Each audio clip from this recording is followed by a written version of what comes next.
My wife and I are going to move in with my parents, so you're going to have to leave right away. 3 years ago, I suddenly received such a call from my ex-husband, who had eloped with my sister and disappeared. When I was wondering what was going on, he told me that he would take care of his parents, so I, a stranger, should leave the house. I don't know what he misunderstood, but I told my ex-husband in dismay. What? Your parents' house is a vacant lot now. Both my ex-husband and younger sister raised their voices in disbelief when I say this. I decided to give them the harsh reality lesson for betraying and hurting me. My name is Hannah. My husband Jack and I used to work together as boss and employee, but we later developed a romantic relationship and got married when I was 28 years old. I left the company right after we got married.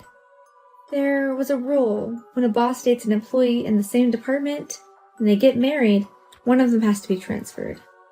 My husband had just been promoted to section manager at the time, and a transfer would have threatened his career. On the other hand, I was an ordinary employee, and my husband had expressed his wish for me to join his family after marriage, so I readily accepted the request.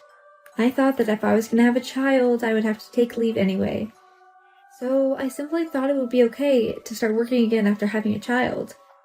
So I resigned from the company I'd worked at for many years, much to regret of my colleagues. However, within a few months of our marriage, our relationship began to crumble. It was my sister, Stella, who started it all. My husband fell in love with my 5-year younger sister, who was 23 at the time. My parents had passed away early, so my sister was the only one I introduced as my family member at the wedding. My husband was attracted to her because apparently he found it endearing that she had graduated college with a scholarship and did not want to cause any trouble for me. However, only I, her older sister, knows that Stella is not as innocent and pleasant as she looks. Her character is something she faked to be loved by those around her, but inside, she's a black-hearted person who only thinks of how to outwit others. I recall that we had trouble when we inherited our parents' estate. She said that since she was smarter and had a better future, that she was entitled to 80% of the inheritance. I was so upset when she said things like that, but it made no sense to me. So I was uncomfortable introducing my husband to her, but I didn't want to be scolded later about why I hadn't introduced her. I had decided that my introductions were necessary for the sake of formality, but I had no idea this was going to do the wrong thing. Anyway, my husband had been in love with my sister from the first time he met her. Even after he married me, he had kept these feelings smoldering in his heart.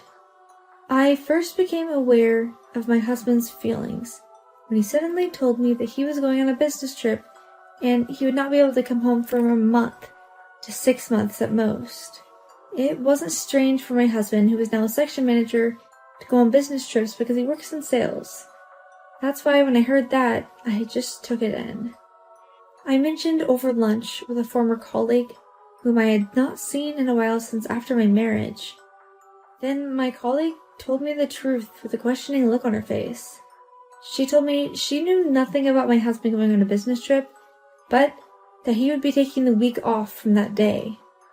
I thought it was strange and immediately questioned my husband about it that night. That's just what they're saying to others. After all, we have a top secret sales operation and I can't tell an ordinary employee about it. If you have any doubts, you're thinking the wrong thing. When he said that, I became even more and more suspicious of him. But in the end, I was unable to do anything about it. And because my husband left the house on his business trip as planned, 3 days after he left, I went to see a physician because I was not feeling well. I often catch colds, so I thought it was just the change of season. But for some reason, I was referred to by an OBGYN. There, to my surprise and confusion, I found out that I was pregnant. I wondered whether to report it to my husband. There is a possibility my husband, who is on a suspicious business trip, is having an affair. I wasn't feeling like reporting the pregnancy to my suspicious husband when the phone rang suddenly. I wonder if my husband used his telepathy or something, but I was wrong. It was my mother-in-law on the other end. She said she wanted to give us our wedding gift because she hadn't given it to us yet. She had no choice but to call me because my husband did not pick up. I reassured her that my husband was currently on a business trip and probably just too busy to notice the call. I then went to my in-laws' house without informing my husband of my pregnancy. I told them about the pregnancy at the same time as I received my wedding gift. My parent-in-laws only had one child, my husband, and his child would be their first grandchild, which they had long awaited for. So they were very happy to hear that I was pregnant. But I had mixed feelings inside. Of course, I was happy to be pregnant, but I was worried about the uncertainties that lay ahead. Time flew by, and a week passed. My husband left on his business trip. Then he suddenly came home with my sister. I promised to marry Stella. We won't have any kids between us. And I don't have to be responsible for your life. If only we had married a few months, right?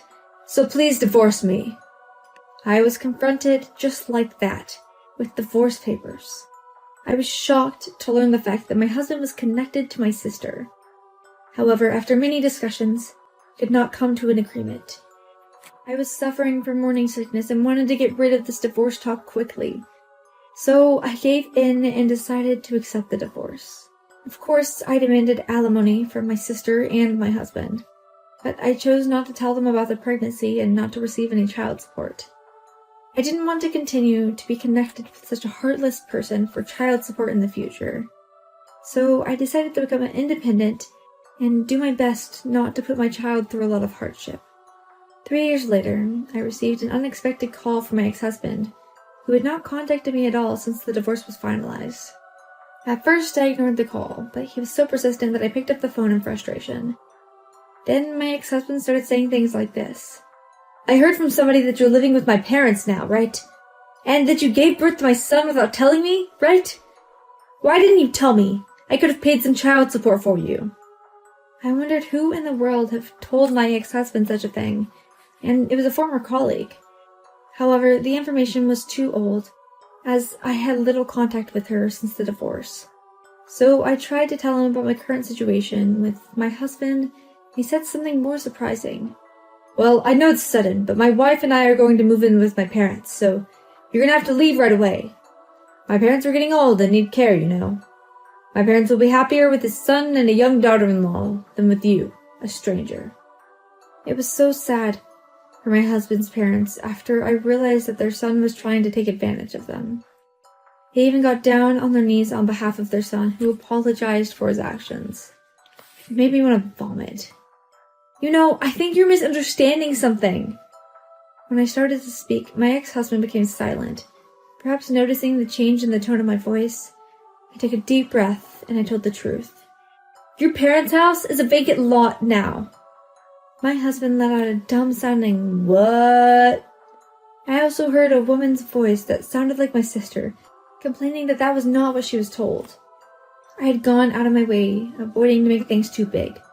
But if he was going to get carried away and do something like this, I wouldn't quit either. I was determined to make amends for what he had done. I tried to further my drive and my ex-husband into a corner, who has now gone silent.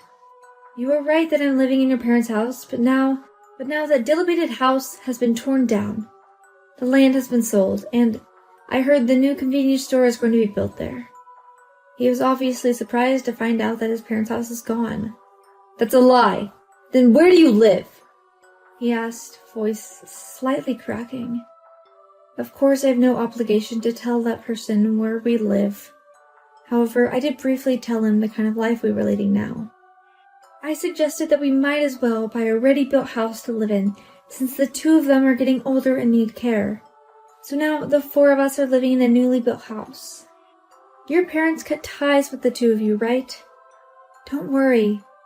I'll take care of them so you guys can go ahead and do your own thing.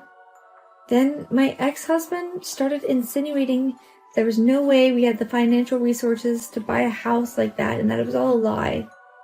He even said that my in-laws had been spoiling me since I had to quit my job to be a housewife when we got married.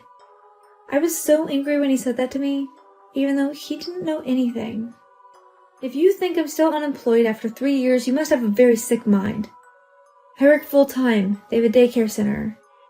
And I used my savings from when I was single and my in-laws' savings to buy the house. I'm the one who pays for most of our living expenses now, so I don't need you to tell me what I can and cannot do. When I told him in a sharp tone, my husband became silent again. It seems that he was planning to lower my position by saying this and that to get me to leave, but it didn't go as planned. My sister seems to be complaining about something too, but I didn't care about the two of them anymore. You and I are divorced, and I'm not so needy that I can't survive without you paying child support. It's been 3 years since your parents cut you off, so don't start acting like a good son now. I told him to stay out of our lives, hung up the phone, and blocked his number. I thought I had finally ended it with my ex-husband, but I learned later that his obsession was incredibly strong. This is where the real work began. I wondered where he got the information, but he came to my workplace. When I got to work as usual, I had a bad feeling because I saw a familiar car parking in the visitors' parking lot. I had entered the office with a sense of caution, and sure enough, there was an ex-husband arguing with the receptionist. At first, I was taken aback since I never thought he would go this far. But then I realized something. My ex-husband has been very neat and tidy since we first met. He always forced himself to look good in expensive clothes because he was concerned about what others would think. But here my ex-husband was wearing a shabby t-shirt and pants with holes in them that were clearly unfashionable. He also had a long, unkempt beard and shaggy hair that just looked filthy by looking at his side profile. When I thought something was obviously wrong, my ex-husband noticed me and started to approach me. And then, I finally found you. Why aren't you answering your phone? Whatever. Now that I find you, you're all mine. You're in a pretty good position at this company now. Making a lot of money, right?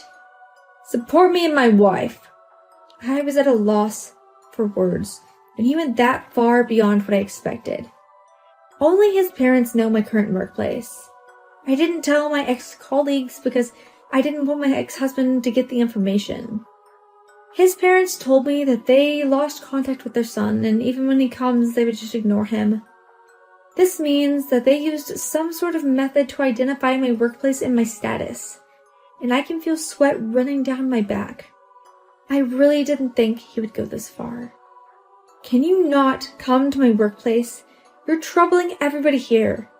And I don't know how hard your life is, but I have no intention of supporting you guys.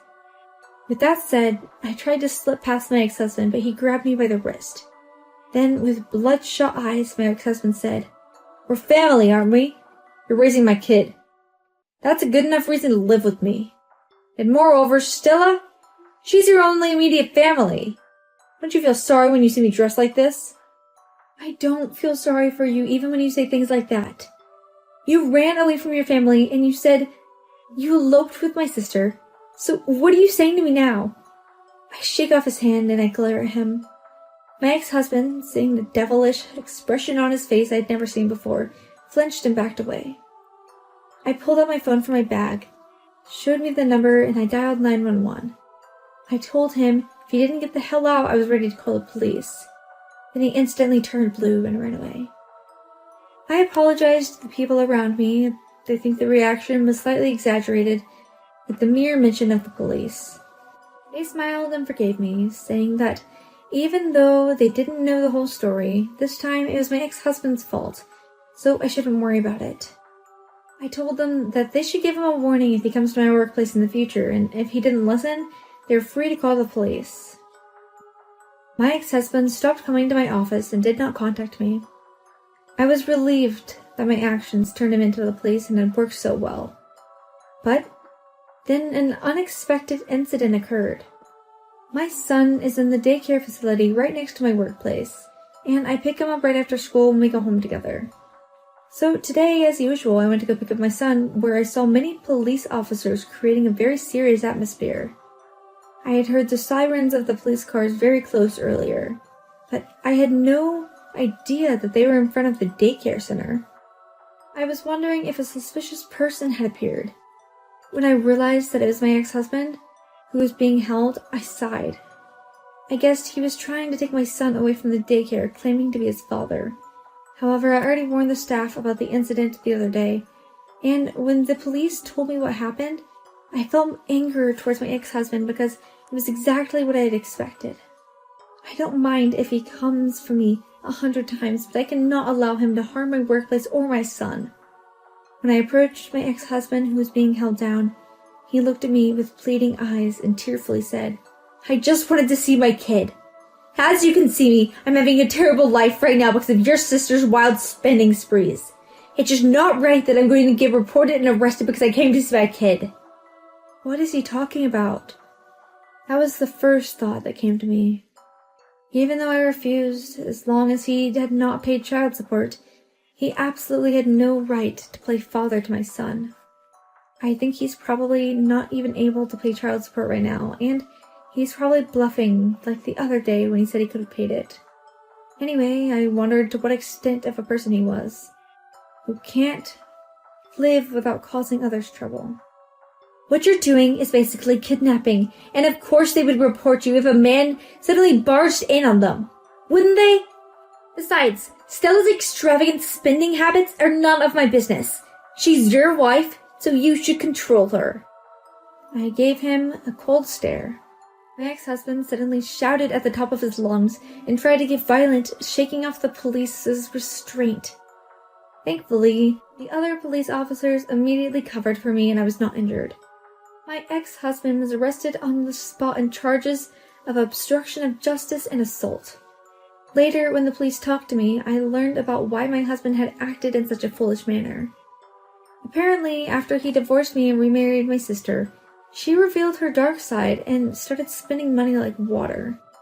She even got into debt by paying millions of dollars to a comparison or something without telling my ex-husband. And in just 3 years, they were both saddled with a huge debt. I actually finished giving birth at this point and moved out with his parents.